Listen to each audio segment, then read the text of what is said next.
राजऋषि अमोघ वर्ष प्रश्नोत्तर रत्नमालिका जी की 25वीं गाथा में अंतिम चरण में कह रहे हैं, प्रभु विष्णु यत् सहिष्णुतम।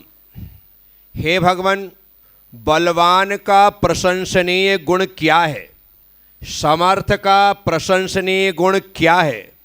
तो कहते हैं सहिष्णुतम, सहिष्णुता। जिसमें बल है उसमें सहने की ताकत होनी चाहिए। जरा जरा सी बात पर क्रोध करना अपनी असहनशीलता या असहिष्णुता का परिचय देना है। बलवान वही है जो क्षमा करना जानता है। इसलिए नीतिकारों ने कहा, क्षमा वीरस्य भूषणम। क्षमा वीर का आभूषण है। क्रोध तो कायर करते हैं, क्रोध तो कमज़ोर करते हैं, क्रोध तो बलहीन करते हैं। जो बलवान होते हैं, जो ताकतवर होते हैं, जो वीर और महावीर होते हैं, वे हमेशा अपने हाथों को यूं रखते हैं।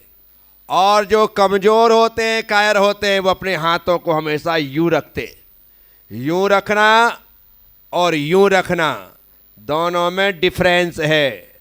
हर व्यक्ति क्षमा करने की हिम्मत नहीं रखता है। मन में ही दुष्ट विकल्प, दुष्ट विचार चलते रहते। सामने वाले के लिए अहित चिंतन चलता रहता है। वह व्यक्ति मौके की तलाश में है कि जैसे ही मौका मिलेगा मैं सामने वाले के पर काट दूंगा, तब पता चलेगा कि मेरी अहमियत क्या है, मेरी कीमत क्या है।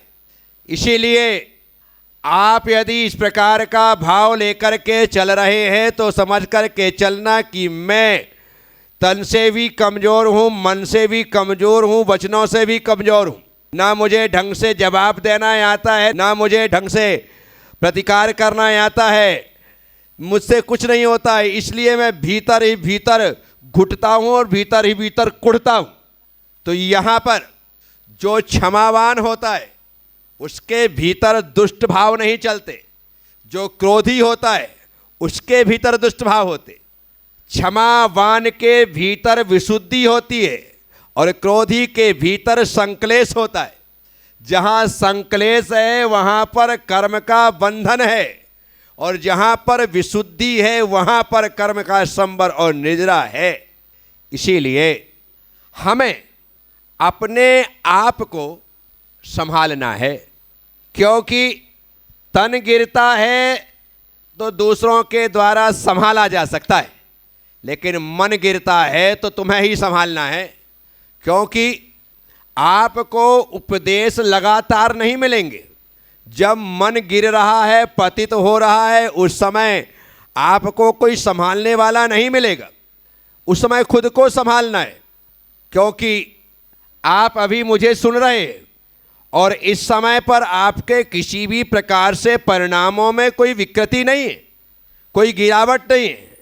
लेकिन मेरे प्रवचन, मेरे उपदेश आपको जो परिणामों में गिरावट आती है उसे कालांतर में संभालने में कारण बन सकते, बशर्ते आपको मेरे प्रवचन उस समय याद आए। याद आने के बाद आप उन्हें अपने चिंतन में लें, तभी परिवर्तन आएगा। यदि उस समय याद ही ना आए तो क्या करोगे? याद का आना जरूरी है। इसलिए तो देशना लब्धि, आज की देशना लब्धि नरकों में भी सम्यक दर्शन का कारण बन सकती है। वहाँ पर जाति स्मरण हो जाए और जाति स्मरण में याद आ जाए कि ओ, गुरुदेव ने प्रवचन में समझाया था फिर भी मैं समझा नहीं और पाप ही करता रहा, उसके परिणाम स्वरूप नरक में आ गया। ऐसा उस समय जब विचार हो जाए तो आज की देशना लब्धि कल भी काम में आ जाए। वह देशना लब्धि भी प्रायोगिक लब्धि में कारण बनेगी।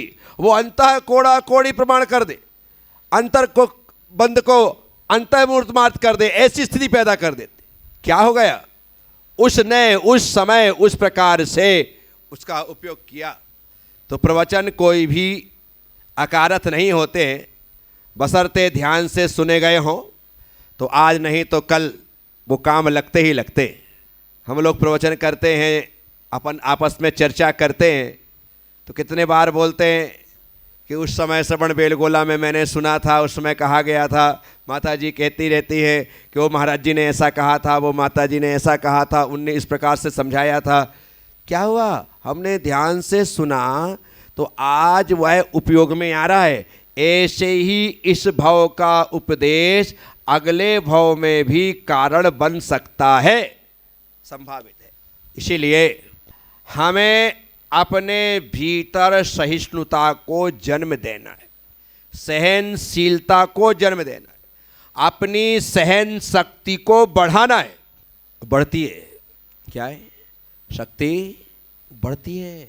लोगों को लगता है उम्र बढ़ती है, उम्र ही नहीं बढ़ती है, शक्ति भी बढ़ती है, ज्ञान भी बढ़ता है, वैराग्य भी बढ़ता है, साधना भी बढ़ती है। जैसे जैसी उम्र बढ़ती जाती है अकल आती जाती है। आप ऐसे कहो क्या?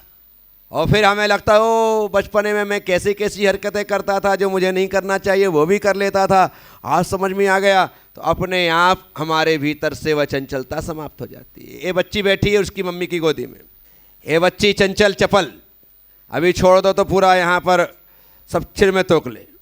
क्या हुआ? चंचल है। लेकिन जैसे इस बच्ची की उम्र बढ़ेगी, ये 5 साल से 8 साल की होगी, 8 साल से 12 साल की होगी, अपने आप शांति से ऐसे बैठ करके प्रवचन सुनने लगेगी कि उसको संभालने की जरूरत नहीं पड़ेगी। उम्र बढ़ी तो ज्ञान बढ़ा, बुद्धि बढ़ी, समझ बढ़ी, सब कुछ बढ़ जाती। कई माँ बाप अपने बच्चों से बड़े महाराज बहुत बच्चा परेशान करता है, भाई थोड़ा इंतजार कर, अपने आप बच्चे में समझ आ जाएगी। हाँ, बचपन में कुछ बच्चे ज़्यादा चंचल होते, कुछ बच्चे गंभीर होते, कुछ बच्चे मीडियम होते, पर सबके समान तुम्हारा बच्चा हो ऐसा जरूरी नहीं है। पर आने वाले समय में उसको समझ में आ जाएगी वो अपने आप। तो इसलिए ज़्यादा लोड नहीं लेने का, समझाना समझदारी है, लेकिन नहा धो करके पीछे पड़े रहना ये ना समझिए। तो इसीलिए सहिष्णुता लाइए, सहनशीलता लाइए। तो यहाँ पर कह रहे हैं बलवानों का प्रशंसनीय गुण कौन सा है? तो कहते हैं सहनशीलता। कौन सा है? अब सब लोगों को अपने अपने बारे में चिंतन करना है कि मैं कितना सहनशील हूँ, मुझे कितने जल्दी बात बुरी लगती है, मुझे कितने जल्दी बात चुभती है, मैं कितने जल्दी गुस्सा करता हूँ, मैं कितने जल्दी बुरा मान जाता हूँ, मैं कितने जल्दी जवाब दे देता हूँ, मैं कितने जल्दी गलत सोच लेता हूँ। खुद को सोचो तो आपको पता चल जाएगा कि मैं कैसा हूँ। दूसरा कुछ सोचेगा नहीं, आपको सोचना है। दूसरा कुछ करेगा नहीं, आपको करना है। तो इसीलिए खुद को मजबूत बनाओ। ये जो तन है ना, ये तन है, व्यायाम से मजबूत होता है। किससे मजबूत होता है? ये तन जो है वो व्यायाम से मजबूत होता है।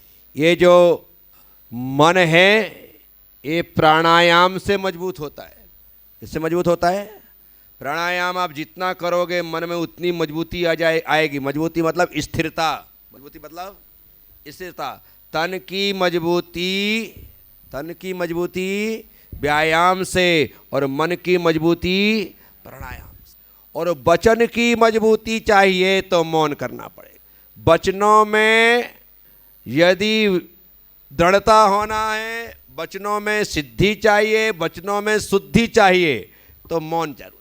जो मौन का ज़्यादा से ज़्यादा पालन करते हैं उनकी वचन विशुद्धि हो जाती है, उनके वचन सिद्धि हो जाती है। और जो ज़्यादा बकवास करते हैं उनके वचनों का कोई प्रभाव नहीं होता। ये सच्चाई है। ये तीनों बातें याद रखो। तन की मजबूती के लिए व्यायाम, मन की मजबूती के लिए प्राणायाम, और वचन की मजबूती के लिए मौन। ये जरूरी है। हम जितना मौन का पालन करेंगे उतना अच्छा। आप करके देखो, तीनों मन वचन काया में मजबूती आएगी, स्थिरता आएगी, दृढ़ता आएगी। और जब इनमें मजबूती आएगी तो हमारी आत्मा में सहन शक्ति आएगी। क्या आएगी? हमारी आत्मा में सहन शक्ति आएगी। फिर हम कठिन से कठिन सहन कर सहन कर सकते हैं। आप सुकमाल मुनि का चरित्र सबको याद रखना चाहिए। जिन्हें एक समय सरसों के दाने चुभते थे, उन्हें दूसरी समय शालिनी के दांतों की भी चुभन नहीं हो रही। विचार करना, सरसों के दाने यदि बिस्तर में आ जाए तो रात भर करवटें बदले। यदि सूरज का प्रकाश तो दूर, दीपक का प्रकाश आंख से टकरा जाए तो झरझर आंसू बहने लगे। इतने सुकुमार थे, रत्नों के प्रकाश में पले बढ़े, दूसरा प्रकाश देखा ही नहीं। चावल भी, भोजन भी ग्रहण करते थे तो अग्नि में पका हुआ पचता नहीं था। कमल पुष्पों के अंदर बंद कर देते थे, रात भर में वह चावल फूल जाता था, तो फिर उसे थोड़ा थोड़ा करके ग्रहण करते थे। इतने सुकुमाल थे सुकुमाल मुनि। और दीक्षा ले ली। जब दीक्षा लेने के लिए घर से निकले थे ना, तो जहां पैर रखते थे वहां पर उनके पैरों के बिना केसर के छापे पड़ जाते थे, खून के। पैर रखा और खून के निशान ऐसे चलते जाते थे। इतने सुकुमार थे। कभी जमीन में पांव रखे हो तो जाने, वो सुकुमार मुनि। दिगंबर दीक्षा ली, मुनि बने, खड़े हो गए। शालिनी उनके पैर अपने बच्चों के साथ भक्षण करती रही।